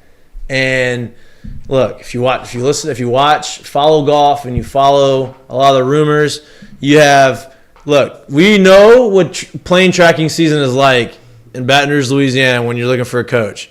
People are tracking the Tiger Woods jet, and it's going back and forth to Jupiter and Augusta and Jupiter and Augusta. And I don't know why, but Tiger is reportedly there in Augusta, Georgia, playing the practice holes, playing a practice round.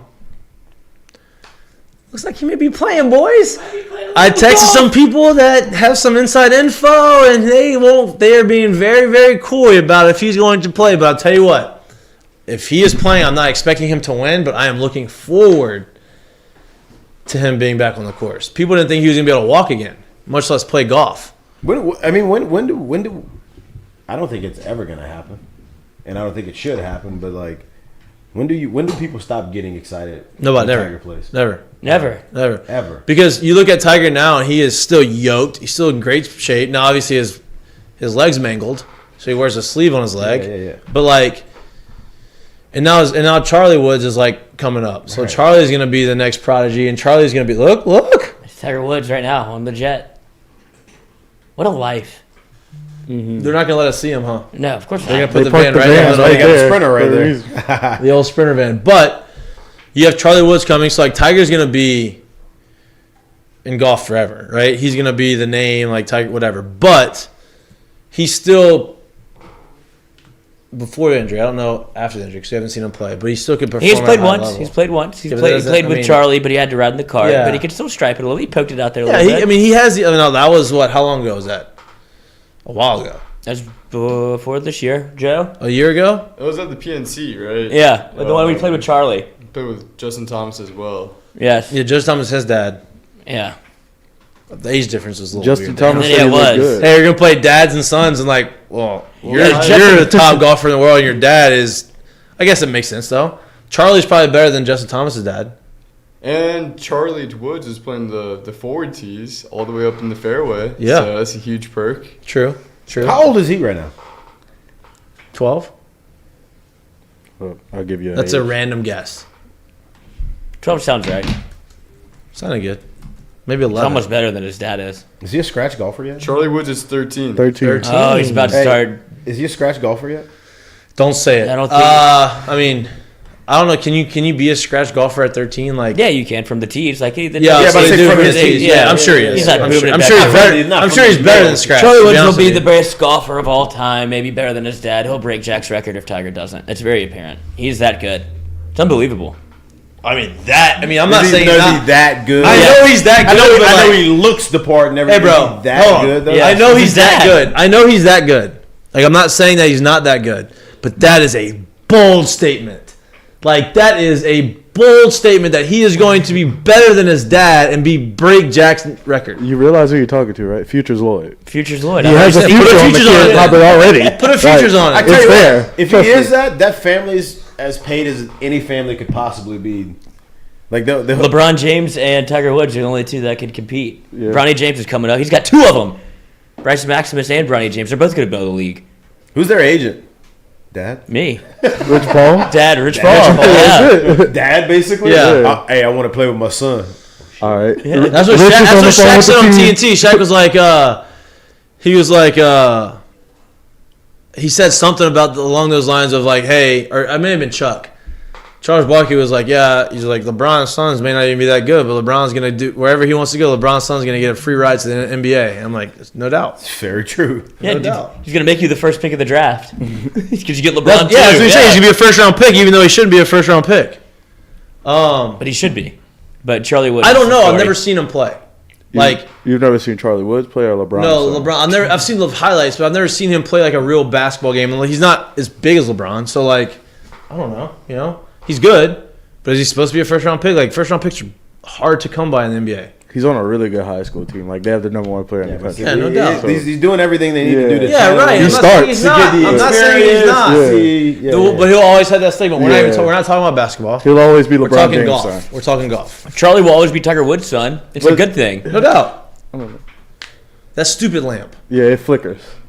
And it's when the takes get too hot. Stupid lamp. We have another father-son duo in SEC with John Daly and his son. Did y'all see John Daly yesterday? John. He is fat.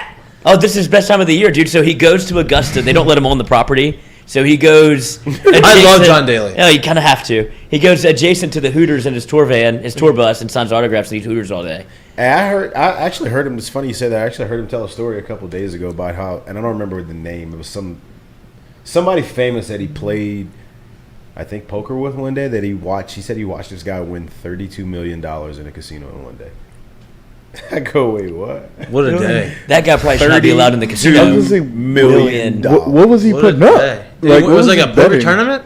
I don't remember. Like Or was you literally just taking watched money him- on the blackjack table from the... I literally watched the interview because I'm just like 18-year-old dealers. Yeah, like, damn, you're winning $32 million here. Why? Like, how is that possible? But, like, somebody if you get win him a out of poker here. tournament, maybe. No, he told that story. It was $32 million. Are you $32 leaving million. that? Are you leaving that poker session with a briefcase? What are you doing? How much, with $32 how million? much money do They you have- lose in your life before you can win $32 million? And like, Oh no, he talked about that. You too. know He what I talked mean? about Like- he's like seen the guy.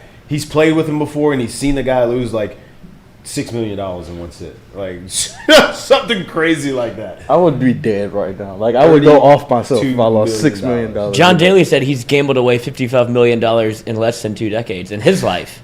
Yeah, like it was like a 5-minute interview. Here, I they watched give that it he talked about on the golf course. and he was. I think I'm pretty sure he was eating wings when they. Yeah. Is it like a casual conversation? Is it a known thing on the golf course, right? In a tournament golf, right? On the PGA Tour, we're playing. We're all on the tour. We're all professional golfers, which would be awesome, right? Working And there. y'all two are in contention, right?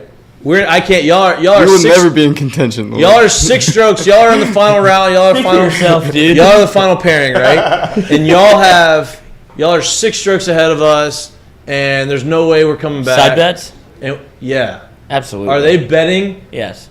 on the 100%. course with each other, like side bets? Because now at this point you're playing for money in placement, right? Like you're trying to get place higher so you get more money as your purse.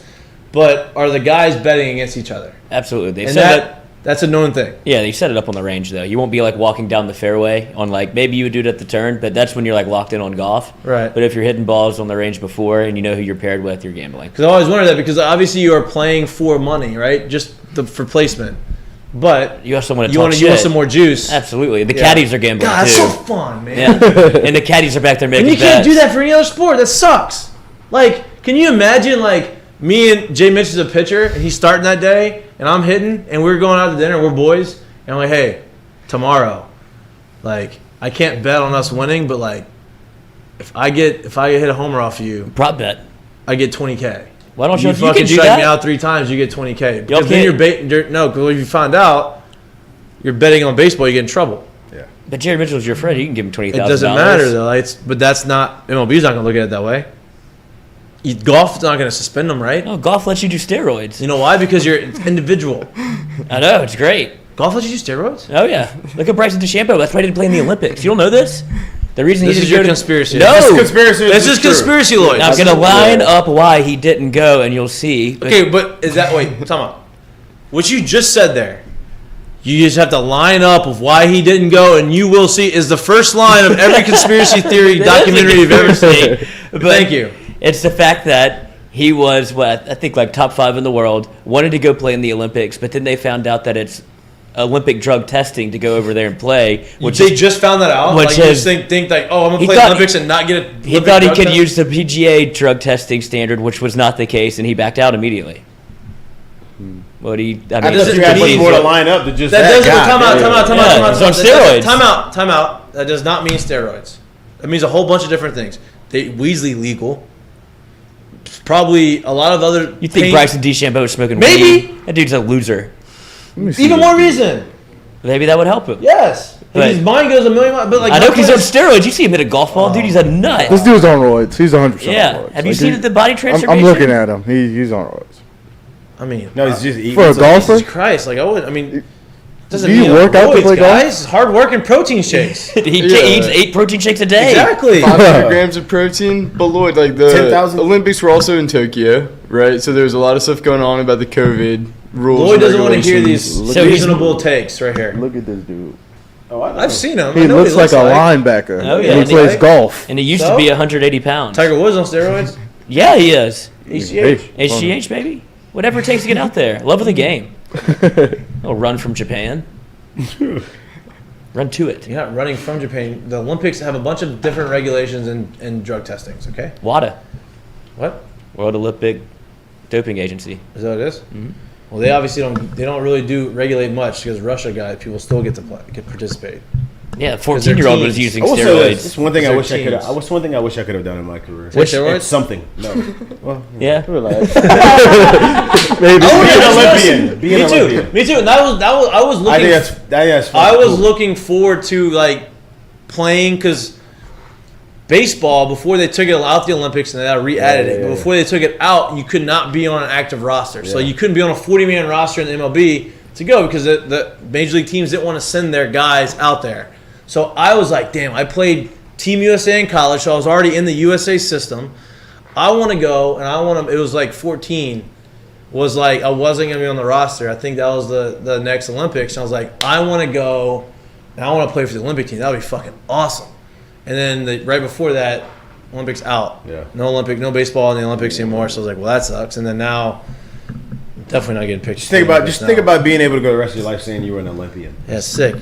That's dope. I know what you really wanted though. You want the tattoo and the I wanted to be an Olympian. You want no? Yeah, that of course. That's just allegations too. What are you? Of talking course, about? you wanted to be. I wanted to be Olympian too, but you also wanted to see how Olympic Village was like. That's not real. We don't know that that's real. Oh, Yeah, we that know it's real. conspiracy We know it's theory. real. We know it's We real. know it's real. We know it's real. I have talked to people who've been in Olympic Village, and I know for a fact that it's real. And it is amazing. It has to be amazing. Amazing. That has to be amazing. But I'm just saying, I would like to be an Olympian. See, it's very fun. They say so. What I was told about Olympic That's Village. the real reward. That's why they don't pay him anything. They're just like, dude, you just get to go. Well, the U.S. doesn't pay, but all the other countries pay. That's why Antoine Duplantis is in Sweden. That's why he's a Swedish pole vaulter because he gets paid a shit ton of money because they care about. Mondo, those type you of mean? Stop athletes. doing that. Yeah. What did I say? You said Antoine. Oh, Mondo, not Antoine. Mondo. What was I doing? You can hear it? Yeah, Sorry. that's okay. What was I saying? But Antoine Duplantis is a No, pole vaulter Mondo for Sweden. Mondo Duplantis. But before that, It's so they can what do they steroids. told us was you have all these Olympic Village, like the Olympic Village, right? Every sponsor, it's like Nike, Under Armour, Puma, whoever else is sponsoring, Wheaties. has their own house, like in Olympic Village, right? And so basically, what that house is just a big old party. And so like people come in and out of the house, and like you have, and even like all of those big sponsors, and then all of the countries have their own like house. And they said it is amazing. I'm looking at an article right now. It says it's like a giant college campus. Yeah, it's just an orgy. Yeah. Sponsored Pretty by much. Nike. Love it. Just do it. All the highest level athletes in the world, one spot. Yeah, you think they're bad at sex? Let's make one. Yeah, let's make another one. Yeah, Breeding grounds. that's what I want to go for. Breeding grounds. Breeding over there. ground. But yeah, that I mean, I obviously outside of being an Olympic athlete, winning a gold medal would be sick. Just being in the Olympics would be sick. Would you get the tattoo? No, but one of the coolest things I've ever been a part of, and this isn't even close to being in the Olympics, but we played the gold medal game against Cuba, and they had the national anthem, and we were wearing USA on our jerseys. And like, damn, it felt really cool. Like it felt different, and I was like that. Like I can't imagine being on the biggest stage during the Olympics and like having the USA across my chest. That would be sick. Well, what if you're playing like ping pong? But for them, it matters. Like that's that's the mecca of their sport. You know what I mean? Like I think at that point, like they're not looking down on it because that's what they wanted to do. You know, like you know how good you got to be at ping pong to play. Yeah, I think it's one of those things. Like if I was that good at ping pong and I walked in here, all of y'all would know. Like, hey, no fuck. No, but I wish I could say I was the best. I wish because I'm embarrassed every one of you here. I wish I can say I was best in the world at something. Yeah. You know, that'd be awesome. Really, I don't think it really matters. What I'm saying, like, if you're the only person to do something, you're the best in the world at it. Like, just find something that nobody else is really doing. I don't think there's something that nobody else is really doing, especially sports-wise. Well, that's what I'm saying. Don't have to do sport. Tie your shoes. We had this conversation. Everybody tie their shoes. I think that's unless you don't have hands. Yeah, very good at it though. Like you'd be the fastest in the world. I'm a bunny ears guy. Yeah. This guy. Loop, swoop, and pull. You're a loop, swoop, and pull. I'm a bunny ears. I don't know the difference. I do bunny ears with my shoestrings. Oh yeah. Well, I don't tie my shoes anymore. Those are nice shoes. Where'd you get them? On my feet from you. They thought Mikey was a size 9. No, I ordered those intentionally to give them away to underprivileged kids like me. Now you took them from them. Underprivileged kids. You took it away from other people who wanted to get their shoes dirty on St. Patrick's Day. It's your fault. You wore those on St. Patty's Day? No, we're the other Nikes. I was like, I don't want to ruin come on, these, dude. You can't exactly. Yeah, can't ruin them.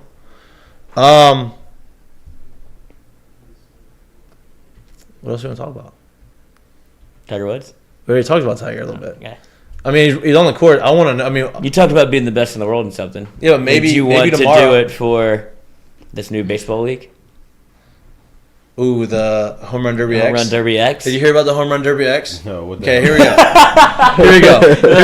This is MLB's way of like trying to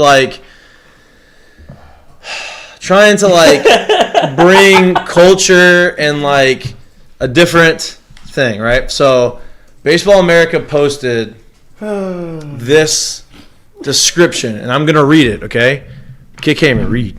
Okay, here we go. Set yourself up. MLB launches Home Run Derby X, an electrifying new baseball format that takes MLB on a global tour.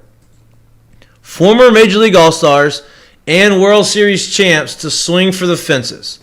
Major League Baseball announced today the launch of MLB Home Run Derby X. Okay, I said that, right? So then you have July 9th. They're playing in London, Crystal Palace Park. September 17th in Seoul, venue to be announced. October 15th, Mexico City, venue to be announced. So here's the description of what Home Run Derby X is. Inspired by the success and simplicity of the Home Run Derby the day before the MLB All-Star Game, Home Run Derby X has been developed with the goal of attracting a new audience to baseball, creating high-energy live event experiences and opportunities for digital storytelling. I don't know what that means. Fans will see some former heavy-hitting Major League All-Stars and World Series champions show off their power, including Johnny Gomes, Adrian Gonzalez, Gio Soto, and Nick Swisher. Haven't heard any of those names in years. Okay, Home Run Derby X. Can we just take just video his face, please? Home Run Derby X is played on a reduced version of a baseball field with home plate mounted on a stage and the pitcher's mound on a podium. The field of play is adaptable and has been designed to fit within a variety of environments from festival sites to stadiums. The teams competing will represent 4 of Major League Baseball's most historic clubs: Boston Red Sox, Chicago Cubs, Los Angeles Dodgers, and New York Yankees. So now you only have 4 teams that are involved. Now the other teams fuck off. Okay? Each team will consist of competitors from 4 categories: MLB Legends, Superstar, Rookie, and Wildcard. Legends are MLB icons who bring big hitting talent to the roster. Superstars are the best talent from softball and women's baseball. Women's baseball? I didn't know they had that. Rookies are the men's baseball development system and will be announced as part of the build-up to each event.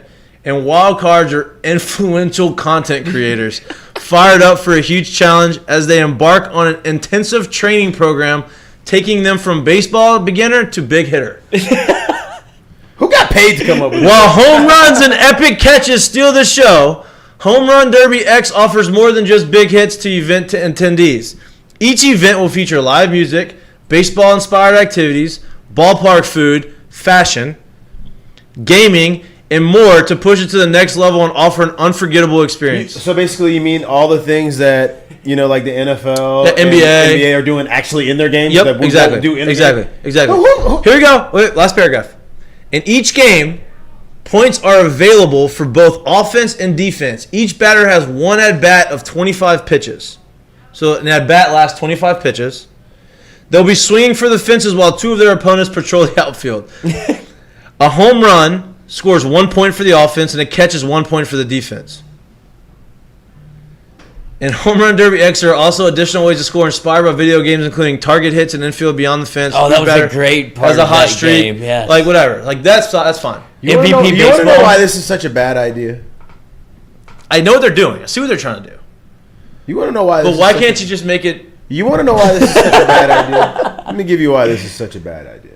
This is the reason why this is such a bad idea. Let's just say in the wild event that 5 years from now, this has more viewership than regular MLB games. No, no. MLB's gone. What have you done? Yeah.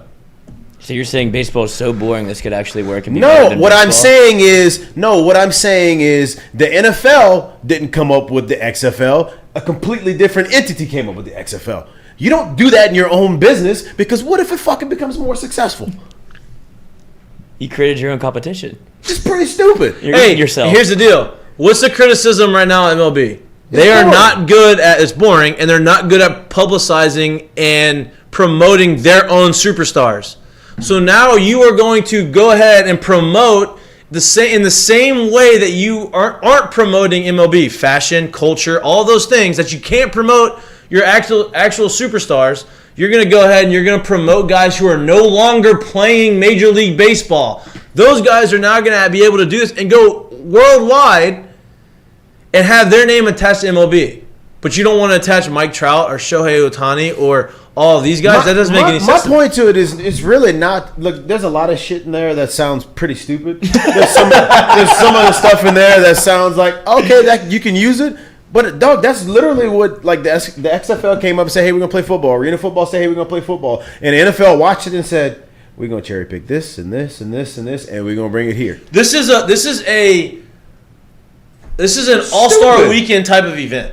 Not now. Look, if you want to go do this in the off season, okay, but the dates were right in the middle of the season, right? Yeah, for the most part, some of them were. Some of them were in October, November, and shit.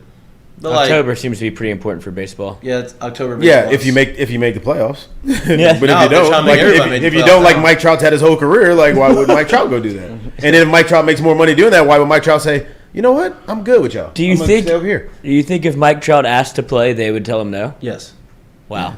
he would never ask to play, but yes. But you get where That's what I'm but you get saying. where I'm Yeah, going if with it gets this good thing. enough, and then Mike Trout's like, I'm not Why doing wouldn't shit. you? Why wouldn't you try some of these ideas? Here's my deal. If you want to do this, right? Everybody loves MLB The Show. That's probably the most popular thing MLB does, MLB The Show.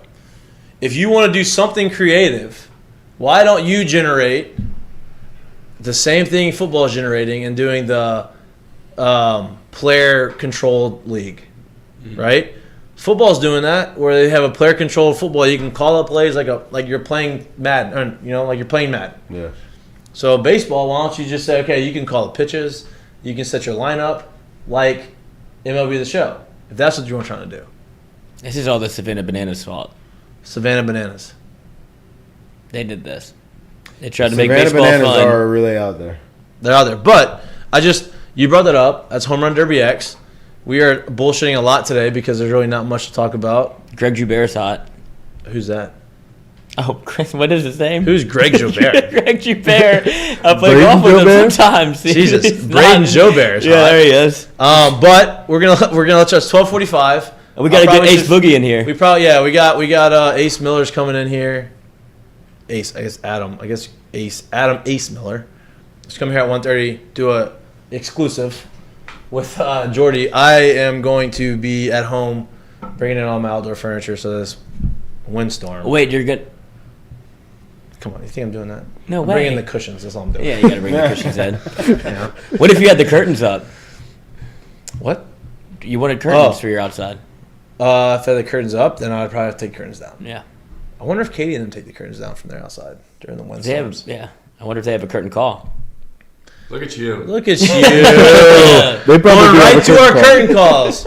So we have our curtain call, right? And since we haven't really announced all of our sponsors, our curtain call is brought to you by Lance Beal Attorneys at Law out in Lafayette. We're starting to create new commercials. Tomorrow we're going to create something really cool for Heineken. We have something going on with Lance Beal, our Sterling Automotive dealership, who is our big sponsor. We're going to do some really cool stuff with them. Our curtain call, my curtain call, and this was supposed to be my curtain call on Monday, but I got flustered because our stupid ass camera wasn't working, and I couldn't get through this. Is LSU swimming and diving Brooks Curry? He's the first NCAA champion in swimming. He won the 50 and 100-yard freestyle, and he's the first Olympic gold medal swimmer from LSU. That was a listener or a watcher or a fan of the show. He sent that in to us and said that this would be a good curtain call, and I agreed with him. Get exposure. So, curtain call to Brooks Curry, because we just talked about being the best in the world at something, and he was an Olympic gold medalist. So that's something I've never said I can do. You've never said it. You've never said it. Nobody in here has ever said that. Brooks Curry has said that. Hat tip, curtain call to Brooks Curry. It's actually dope. There we go. It's actually, what do you mean, actually? It's cool, man. What you got? Dodgers organization for helping Andrew Tolles. That's- I think you've played, did you say you played I against played him? with played him and against him. He was What's at the Tennessee. latest on him? I haven't heard. So the Dodgers re-signed him, Did they really? not to play, just so he could have health insurance, so he can get help for his mental health. Wow. Yeah, I know. That's I'm a amazing. Dodgers That's fan. awesome. Shout out So- to the Dodgers. Shout I out to want the to. Dodgers. So Andrew Tolles, unbelievable talent. Yeah. He played at Tennessee. He ended up leaving school because of some of these issues. He was in Tampa. I played with him in Tampa, like not on the same team. He was a couple levels below me, but in spring training, and you could see there's some stuff swimming along in the head, but you could tell how talented he was. He would just show up and get 3 hits and do whatever, and then he got picked up by the Dodgers. The Dodgers kind of, I guess, helped him a little bit and kept it at bay. He was starting in the postseason for them, doing well, and then I guess I don't know what happened, and then he just kind of fell off, and I don't know what went down, but his mental illness started taking control of it, and then he hadn't been in baseball since 2018. They said he was homeless for a year, and the Dodgers have stepped up and signed him so that he can have health insurance, so that he can get the help that he needs. That's awesome. I'll give another round of applause, because That's awesome. there's not enough people, especially in Major League Baseball, professional baseball teams, any teams that are doing that type of work, and that is It's like the it's more than Delonte West baseball. story. What's that? It's like Delonte Yeah, West. right. It's Yeah. more than there's more than sports, like more than what can you do on the field. It's about human beings, and that is awesome. So good job, Lloyd. Good curtain Thank you. call. Good curtain call. Anybody else got any? No. Wait, Look look at negative this, curtain dude. call. No negatives after No, that. come on, this is a good one. What is it? Matt Rule. He looked like shit. You Yeah, oh my god. but here you go. I'll spin the negative into a positive. So Matt Rule curtain call for looking like shit, but flip it around. Matt Rule apparently has the best dance move of all NFL coaches in the NFL. They said that him on the dance floor at the coaches meeting, nobody can compare to him. He can fucking dance. Can he That's gritty? what they say. He's probably gritty. I'm sure he can gritty, but that's what they said. So curtain call on Matt Rule for looking like shit, but dancing awesome. So he got boozed up and hit the dance floor? Boom. That's exactly what Pretty happened. It all makes sense. It makes Exactly. sense. I don't know if those he's about to moves get are- fired. Yeah. You know, why not That's go exactly- for a run? That's exactly what happened. They put a side by side of him and Sean McVay, and it was like his pants are all like Hold on. like all wrinkled, and Sean McVay is all buttoned up and like looking like Sean McVay Yeah. looks. His hair spiked. Matt Speaking Rule. of Sean McVay, I'll give you a curtain call because he's finally said it, which I'm sure everyone in the league really thinks. Sean McVay said, "Hey, can we get this goddamn guy, Tom Brady, out of here right now? I'm tired of this. Hey, we can't keep playing against him." Speaking of, did y'all see Sean McVay? So last year, I guess I didn't ever notice this. Sean McVay, during the draft last year in his office, has a professionally done portrait of Roger Goodell. That's the only thing on his wall behind him in the camera view. You had that, and you had a Roger Goodell portrait right behind him. Like, I'm talking about framed and like sitting like all proper like this. And I was like, what is going on? This is awesome. Trolling the commish. Do you like Sean McVay? Absolutely. I do. Yeah, I think I Sean do. McVay's why? He's just so. Look at that. Look at that look. Look at that fit. Dude, he looks like he's about to throw up in his mouth. Look at that.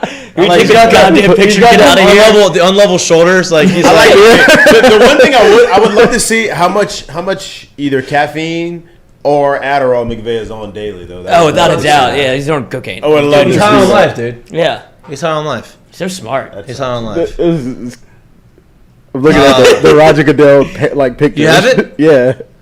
How great is that? It's the best. Like, it's just sitting in the How great. back. It's just it's the only thing on his wall. He's just like chilling on his phone. He It's does just- Adderall off it. Yeah. Probably so. Wait, look at this. What happened? So the Florida guy steps out of the box. He got thrown out for stepping out of the box, and he gave him a warning. This he was last kicked, night? kicked a little dirt. It's 12 minutes ago via John Boy.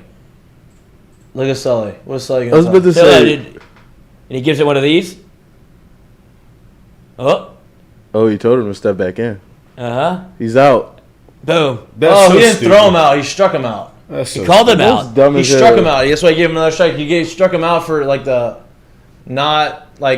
clock. Because like if the clock's not on time, you can give him a ball or strike. You're not supposed to be able to step out of the box if you don't take a swing or like or some kind of a pass at the ball. Check, swing, all of that. So He he gave a stepped little- out. No, he stepped out because he didn't like the call. He was The mad. umpire told him to get back in, and he I wouldn't have didn't. liked that Yeah. call either, to be honest. And he kicked the dirt But the too. kick was the kicking of the dirt. Well, Okay. yeah, that was That's what made the umpire pretty mad. bush. Basically. Why do refs and umpires feel like the game is like theirs? Like They're so sensitive. like people aren't here to watch you. Like people are not at They the take games everything to so watch you. personally. Yeah, and it just takes away from the game. Every game, every sport. I'm mum to this subject. I'm gonna not speak on it. I told you I'm good for 1 or 2 ejections a year. Do you get Maybe your not money's this worth? year. I've had my I share. showed you my ejection from last year. Yeah. I don't know if you got madder when you got hit in the head or your ejection. I've never seen the ejection video. Yeah, I want to see the It's on the ejection phone. video. I'll give it to y'all. I'll show it to y'all. It was in my very colorful uniforms that we had last Oh year. yeah, that's what makes it great. Um, It's hard to get that upset in that uniform. I know. All right. We dragged this show long enough. We're going to do the last thing we have is What's for Lunch, brought to you by Doe's Eat Place. We're working on a wheel. It might We're be working my on a email. wheel that Lloyd's been working on for 3 weeks, but apparently has not figured it out. I went to the master Noah, and Yeah. his didn't work either. What's for lunch, boys? What are you eating? That's why I want the Crickets wheel. every time. I know. I don't What's want to that? eat crickets. Yeah, no crickets. What do you want? We listed 4 options for the wheel that was going to be on the wheel. Oh, Brewbachers is my vote. You like Brewbachers? I'm good with Brewbachers. I haven't had Brewbachers in a minute. That's a classic in Baton It Rouge. is. That's a That's where, college. that's where we used to go when I was playing travel ball. Like before Uh-huh. games, between games, we'd always have to go eat at Brewbachers Or TJ Ribs. or TJ Ribs. When TJ Ribs is not on the list, I don't want TJ Ribs. No. Coach's show. Yeah, coach's show. All right. Y'all hung around. I don't know how many people were in there. If y'all stayed in there, I appreciate y'all staying in the chat. I don't know if there's anybody left in there, but There is. there is? Yeah. Yeah, they're still 50. there.